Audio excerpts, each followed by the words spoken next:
Welcome back, everyone. Today we're going deep, uh, deep into the European auto industry. Oh, this is going to be interesting. It is, right, and their Mhm. bumpy road to electric vehicles. Bumpy is an understatement, I think. Yeah, I think so too. It's like one of those obstacle courses where you're like, how are they going to get through this? Exactly. And to help us navigate this, we've got some amazing insights from Professor Nicola Armaroli.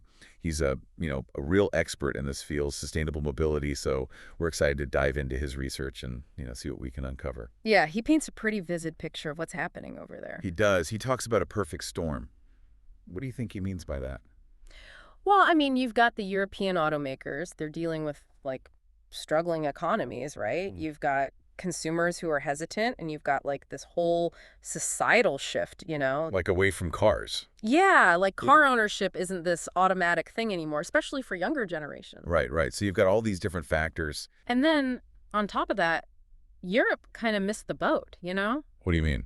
Well, they were so focused on combustion engines. Right, the traditional Yeah, engines. exactly. And they kind of clung to that while the rest of the world was moving towards electric. They didn't see it coming. I mean, the signs were there, but they were slow to react? And while they were, sort of hesitating what was happening. Well, China saw the opportunity. Like 20 years ago, they were already making moves to go all in on electric vehicles. Wow, 20 years ago. Yeah. They were worried about oil dependency, urban pollution, all that stuff, but they didn't just focus on the cars themselves. They focused on the whole lithium-ion battery supply chain. That's smart, right? Super smart. It's like they had all the ingredients, knew how to bake the cake before anyone else even showed up to the party. Yeah, they've got a head start. A huge one, like at least a decade, maybe more, over their competitors. Wow. Okay, so you've got China speeding ahead. You've got Europe kind of stuck in traffic. But there's this argument that EVs are actually the problem, like that they're the reason the industry is struggling. Right, that's what you hear a lot. Yeah, but Professor Armaroli disagrees. Oh, he totally pushes back on that. He says it's like blaming the messenger for the bad news. Like it's not the EV's fault. Exactly. He says the real issue is that European automakers just didn't innovate fast enough, didn't adapt. But weren't there like incentives? Didn't Europe try to encourage people to buy electric vehicles? They did, but even that was kind of messy. Professor Armaroli calls it improvised and mismanaged. Oh, no. Yeah, like in Italy, for example, they had these incentives for electric car purchases, Like, but they rolled them out super late and they ran out of money within hours. really? Within hours? Yeah, it was a total mess. So that doesn't really inspire confidence, does it? No, not really. And then you've got the economy. Energy prices are going up. Inflation is hitting everyone's wallets, and electric vehicles are still expensive. Yeah, even with incentives, it's a big investment. Exactly. And that's making people think twice. Yeah, I can see that. But it's interesting because even with all this, we're seeing car prices going up, like across the board, not just for electric vehicles. Oh, yeah. And this is where it gets kind of interesting with what the traditional car companies did. Oh, tell me more. So, they're facing these stricter emission targets, right, for their whole fleet of cars. Yeah, And they knew they couldn't just ignore electric vehicles. right. So what they did was they started raising the prices on their combustion engine cars, like the ones that were making them money. To make people buy the electric ones. Not exactly. They were selling the electric vehicles at a loss, actually. Wait, at a loss. Why would they do that? It was a gamble. By making the gas-powered cars more expensive, they hoped to slow down sales, and then their overall emissions, on paper, would look better. So they could, like, meet those targets? Oh, exactly. Buy themselves some time. Try to delay the regulations. But did it work? Not really. It might have slowed things down a little, but ultimately, it hurt them more. How so? Well, by raising prices on their popular cars, they pushed customers away, gave them a reason to look at other options, which is kind of ironic. Yeah, it backfired. Big time. And now they're stuck in this tough spot, trying to keep regulators happy, keep making money, and adapt to a changing market. It's a lot to juggle. Yeah, and now they're facing this whole other issue, this narrative about raw materials. Look, are there enough to even make all these electric vehicles? Exactly, and that's where it gets even more complicated.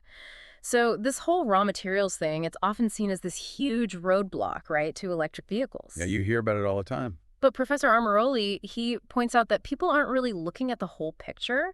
Like they talk about lithium shortages. Right, like there's not enough lithium. But they forget that Europe has been outsourcing this mining for years. Like, They weren't lacking resources, they just chose to get them from somewhere else. To avoid the environmental impact. Exactly. It was easier to just, not deal with the mess at home. But now they need those materials themselves. Right, and they're scrambling to catch up. But wouldn't mining in Europe just create the same problems they were trying to avoid before? That's the dilemma.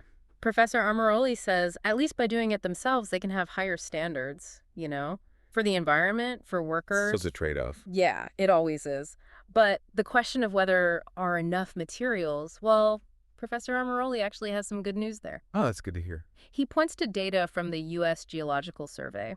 Global lithium reserves have actually more than doubled in the last decade. Oh, really? And Europe is looking at new ways to get lithium, not just mining, but from geothermal sources, too. Geothermal, like from the Earth's heat. Yeah, it's pretty cool. Imagine getting lithium from a renewable energy source. It's a win-win. Okay, so maybe lithium isn't the problem.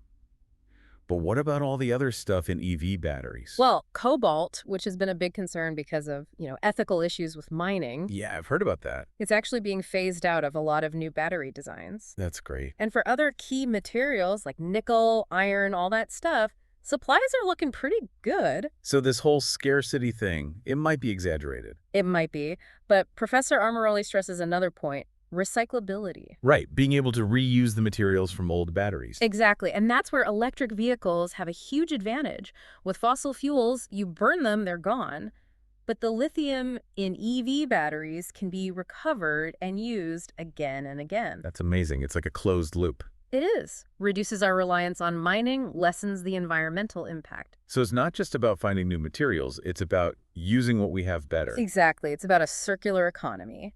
And now let's talk about the big guy in the room, the oil industry. Oh yeah, they can't be happy about all this. They're not going down without a fight. We've seen them lobbying against incentives, funding research that, tries to make EVs look bad. But isn't that kind of shooting themselves in the foot? If the world's moving towards electric, wouldn't it make sense for them to adapt too? You'd think so, right? But they're protecting their investments, their profits.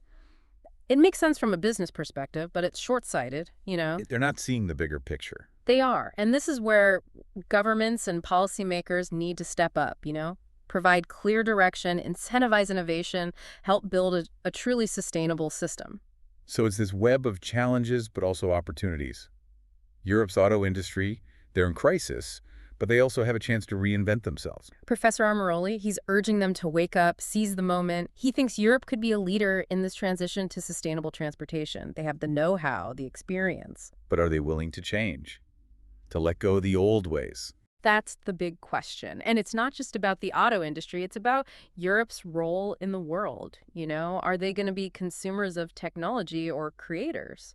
That's a good way to put it. Professor Armaroli seems really concerned about Europe's dependence on China, even for things like recycling batteries. He is. He thinks Europe has given up too much ground in cars, in electronics, in so many areas. They've become reliant on China. Exactly.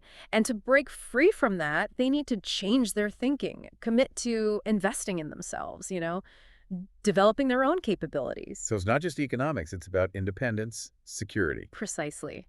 Professor Armaroli's calling for a more assertive approach. Europe needs to be more proactive, support its own industries, foster innovation. It's a call to action to become a leader again. Absolutely. And he sees sustainable transportation as the perfect opportunity. But it's not going to be easy. It won't be. But, like Professor Armaroli says, the greatest danger is not aiming too high and missing, but aiming too low and hitting. That's a good one. It's like we need to think bigger, be bolder. It's like we've been putting together this puzzle, right, with Professor Armaroli helping us see the bigger picture, Europe's struggles, China's rise, all that. It's a microcosm, yeah. Like it all connects to so much more. Resource scarcity, geopolitics, technology, it all comes together. And it makes you think, about our relationship with all of it.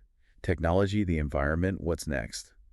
Professor Armaroli, he's critical, but he also offers hope, He thinks this crisis could be a chance for Europe to reinvent themselves, become a leader again. Not just save the auto industry, but change how we think about transportation altogether. Exactly. He talks about things like mass transit, better logistics, less reliance on owning a car, especially in cities. We've talked about that before, right? Moving away from just cars. It's about changing how we design cities, how we live. Imagine if public transport was actually good, enjoyable. And if deliveries were efficient, less impact on the environment. Walking, cycling, sharing rides, all that. Just worked. That's the vision. It'd take a lot of work, obviously. Yeah, our whole infrastructure would need to change. And our mindset, too. Professor Armaroli mentions this idea of recyclable renewable.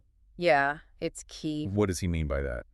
It's not enough to just use clean energy. We have to design things from the start with recycling in mind, whether it's solar panels, wind turbines, electric cars. So the materials are constantly reused. A closed loop. Less waste, less need to mine new stuff. That impacts everything, right? Resources, supply chains, how our tech affects the environment. It's about thinking about the whole life of a product, from raw material to what happens when we're done with it. Professor Armaroli sees Europe as, leading the way in this. They could be a hub for this circular manufacturing, sustainable tech. They have the potential. But he's also worried about them depending too much on China, even for recycling batteries. It's a valid concern. Yeah. Europe needs to develop its own capacity. Reliance creates weakness in the economy strategically. It's like sustainability isn't just about the planet, it's about being self-sufficient, making your own choices. Creating a more balanced world, and it comes down to what we do right now, our decisions as people, as companies, as a society. Professor Armaroli's research has been eye-opening. We've seen the mistakes, the missed chances, but also what's possible. He makes us question things, rethink the way it is. Imagine a world where transportation is more than just getting around. Where it's about connection, sustainability, fairness. It's a powerful message, and we hope it's resonated with you, our listeners. Like Professor Armaroli says, we have the knowledge, the resources, the ability to build a better future. It's up to us to choose to do it. The future isn't set in stone, it's what we make it. That's something to think about. If you enjoyed this episode, please give it a like and leave a comment. Until next time, keep diving deep.